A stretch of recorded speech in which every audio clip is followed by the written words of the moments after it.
बिस्मिल्लाहिर्रहमानिर्रहीम। अस्सलाम वालेकुम डियर स्टूडेंट्स। आज मैं आपको टाइट्रेशन की कैलकुलेशंस और इसका पूरा प्रोसीजर, किस तरह से हम डेटा बनाते हैं, किस तरह से रीडिंग लेते हैं और किस तरह से उसकी कैलकुलेशन करते हैं, ये हम दिखाएंगे। सबसे पहले हम ऑब्जेक्ट देख लेते हैं कि हमारा ऑब्जेक्ट क्या है। हमारा ऑब्जेक्ट है given n/20 HCl solution. Find out the normality and amount of sodium hydroxide in grams per 2 liters. सबसे पहले मैं आपको ये बता दूं कि लीटर्स का मतलब होता है dm3। तो यहाँ पे लीटर की जगह पे हम 2 dm3 भी लिख सकते हैं, यानी कि given 1/20 normal solution of hydrochloric acid, यानी कि हाइड्रोक्लोरिक एसिड की नॉर्मेलिटी गिवन है and we have to find out the normality and amount of sodium hydroxide कितने लीटर्स में, ग्राम, जो कि 2 लीटर्स में डिज़ोल्व होगा। तो सबसे पहले अब ये देखिए कि हमारे पास दो सॉल्यूशंस हैं, हाइड्रोक्लोरिक एसिड है और सोडियम हाइड्रोक्साइड।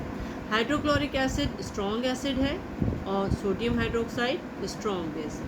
तो यहाँ पे ये क्लियर है कि ये हमारी एसिड बेस टाइट्रेशन है। और एसिड बेस टाइट्रेशन में जब भी हमारे पास स्ट्रॉन्ग बेस होता है तो हम ब्यूरेट में बेस डालते हैं, यानी कि ब्यूरेट में सोडियम हाइड्रोक्साइड जाएगा। तो ब्यूरेट से जो रीडिंग आएगी वो वॉल्यूम ऑफ सोडियम हाइड्रोक्साइड होगा। तो इसलिए हम यहाँ पे एक टेबल बना देते हैं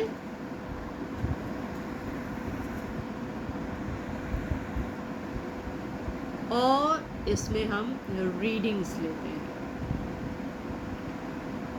और टेबल बनाते हैं, हम वॉल्यूम निकालते हैं सोडियम हाइड्रोक्साइड का, क्योंकि ब्यूरेट से जो वॉल्यूम आता है, निकलता है, वो सोडियम हाइड्रोक्साइड का वॉल्यूम होता है, क्योंकि ब्यूरेट में कौन सा सॉल्यूशन है, सोडियम हाइड्रोक्साइड। तो सबसे पहले क्या होता है कि इनिशियल रीडिंग ब्यूरेट जब भर लेते हैं तो इनिशियल रीडिंग हमारी 0 होती है।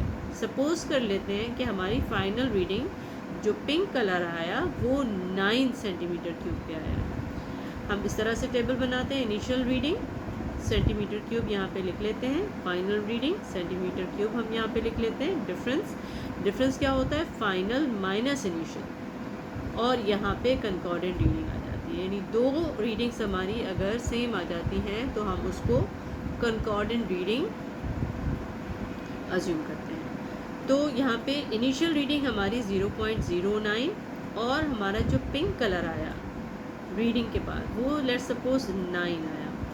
तो फाइनल रीडिंग हमारी 9 है और इनिशियल रीडिंग 0, तो 9 - 0 = 9। यहाँ पे हम सेंटीमीटर क्यूब ऊपर ही लिख लेते हैं, तो हमें बार बार लिखने की ज़रूरत नहीं पड़ेगी।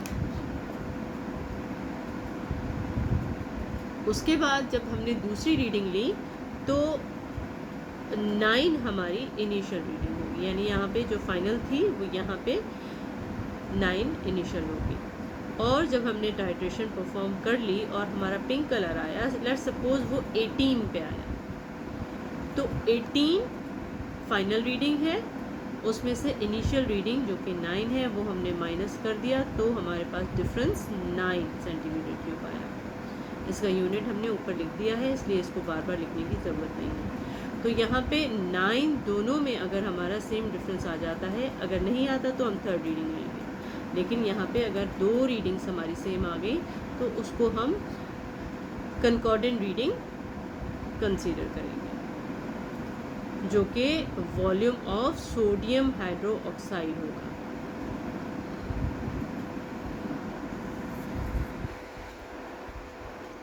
अब हमारे पास कंकॉर्डेंट रीडिंग या वॉल्यूम ऑफ सोडियम हाइड्रोक्साइड हमारे पास 9 सेंटीमीटर क्यूब है। तो नॉर्मेलिटी ऑफ हाइड्रोक्लोरिक एसिड जो कि ऑब्जेक्ट में है n/20, यानी 1/20 नॉर्मल, तो इसको 1/20 करेंगे तो हमारे पास 0.05 नॉर्मल आ जाएगा।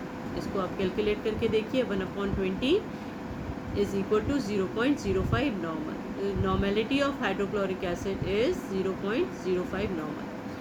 अच्छा, वॉल्यूम जो हम कॉनिकल फ्लास्क में लेते हैं, volume of conical flask that is taken in conical flask, इसलिए मैंने यहाँ पे लिख दिया है कि वो वॉल्यूम हम कितना लेते हैं, 10 सेंटीमीटर क्यूब, यानी एसिड हम 10 सेंटीमीटर क्यूब या 10 ml ले लेते हैं। उसके बाद नॉर्मेलिटी ऑफ सोडियम हाइड्रोक्साइड, हमारे ऑब्जेक्ट में लिखा हुआ है कि find out normality of sodium hydroxide, तो इसकी नॉर्मेलिटी हमें फाइंड आउट करनी है, तो यहाँ पे हमारा क्वेश्चन मार्क आ जाएगा। इसके बाद volume of sodium hydroxide, volume of sodium hydroxide वो वॉल्यूम है जो हमारी ब्यूरिट रीडिंग आई थी, यानी कि 9 सेंटीमीटर क्यूब। क्यों? क्योंकि ब्यूरिट के अंदर सोडियम हाइड्रोक्साइड है, ब्यूरिट के अंदर बेस है, तो वहाँ से जो वॉल्यूम हमारी फाइंड आउट डिटेक्ट होगी वो फ्रॉम ब्यूरिट, इसलिए यहाँ पे मैंने लिख दिया है, तो वो 9 सेंटीमीटर क्यूब होगी। तो इस तरह से हमने इसका डेटा बना दिया। अब हम आते हैं कैलकुलेशंस की तरफ। टाइट्रेशन में हम जो कैलकुलेशन करते हैं 3 स्टेप्स में करते हैं। फर्स्ट स्टेप उसका फाइंड आउट करते हैं नॉर्मेलिटी ऑफ सोडियम हाइड्रोक्साइड। तो उसके लिए हमारे पास normality of hydrochloric acid, normality of acid multiply volume of acid, ये इसका फार्मूला है। नॉर्मेलिटी ऑफ एसिड, एसिड हमारे पास हाइड्रोक्लोरिक एसिड है तो वो हमने लिख लिया यहाँ पे, multiply volume of hydrochloric acid is equal to normality of sodium hydroxide multiply volume of sodium hydroxide. अब हमने जो डेटा बनाया हुआ है उसमें सबके नॉर्मेलिटी और वॉल्यूम गिवन है सवाए नॉर्मेलिटी ऑफ सोडियम हाइड्रोक्साइड के, तो ये हमें फाइंड आउट करना है। तो सबसे पहले हम वैल्यूज़ लिख लेते हैं। Normality of hydrochloric acid is 0.05 normal according to the data, according to the object that is given in the object, multiply volume जो हमने एसिड का कॉनिकल फ्लास्क में लिया था वो 10 सेंटीमीटर क्यूब या 10 ml is equal to normality of sodium hydroxide multiply volume of sodium hydroxide. तो यहाँ पे अब हमें फाइंड आउट करना है नॉर्मेलिटी ऑफ सोडियम हाइड्रोक्साइड, इसको हम सेपरेट कर देते हैं और ये दोनों आपस में मल्टीप्लाई हो जाएंगे और ये यहाँ आके डिवाइड हो जाएगा। जब हमने डिवाइड किया 0.05 मल्टीप्लाई 10 डिवाइडेड बाय 9, तो ये हमारे पास जो आंसर आया वो आया normality of sodium hydroxide that is 0.055, और यहाँ पे हम इसको राउंड ऑफ कर लेंगे 0.0556 कर लेंगे। ये हमारे पास नॉर्मेलिटी सोडियम हाइड्रोक्साइड की आ गई। दूसरे स्टेप में कैलकुलेशन के हम equivalent weight of sodium hydroxide find out करते हैं। हमारे ऑब्जेक्ट में जो फाइंड आउट लिखा हुआ है नॉर्मेलिटी भी उसकी फाइंड आउट होगी, इक्विवेलेंट वेट भी उसका फाइंड आउट होगा और अमाउंट भी उसी का फाइंड आउट होगा। इक्विवेलेंट वेट में हम क्या करते हैं कि molecular mass of sodium hydroxide divided by number of hydroxyl ion replaced from base. यहाँ पे एक इक्वेशन में आपको ज़रूर बताऊंगी कि अगर हम हाइड्रोक्लोरिक एसिड और सोडियम हाइड्रोक्साइड का रिएक्शन करते हैं तो क्या होता है कि हाइड्रोक्लोरिक एसिड इस तरह से डिसोसिएट होता है और सोडियम हाइड्रोक्साइड इस तरह से डिसोसिएट होता है। हाइड्रोजन के ऊपर प्लस चार्ज आ जाती है, क्लोरीन के पास नेगेटिव चार्ज, सोडियम के पास प्लस और सोडियम हाइड्रोक्साइड के पास OH के पास माइनस। तो ये इस तरह से डिसोसिएट होते हैं।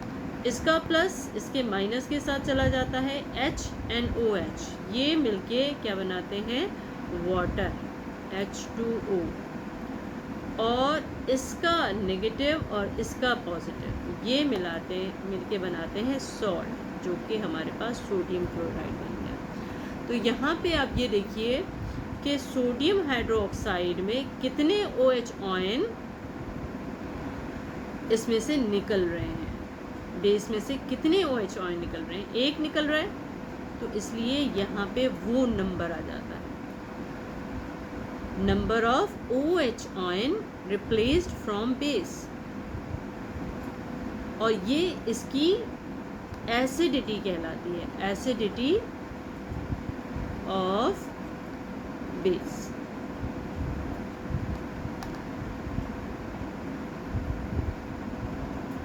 अच्छा, यहाँ पे आप देखिए molecular mass of sodium hydroxide, ये हम देख लेते हैं कि सोडियम का 23 है, ऑक्सीजन का 16 होता है, हाइड्रोजन का 1 होता है। जब हम इसको टोटल करेंगे तो ये हमारे पास 23 + 16 + 1 ये 40 के इक्वल होगा। इसको ऐड करेंगे तो ये 40 के इक्वल होगा, और यहाँ पे चूँकि एक हाइड्रोक्सिल आयन रिप्लेस हो रहा था तो यहाँ पे हमने 1 लिख दिया, तो this will be equal to exactly 40। तो equivalent weight of sodium hydroxide is 40। अब आ जाते हैं अमाउंट पे।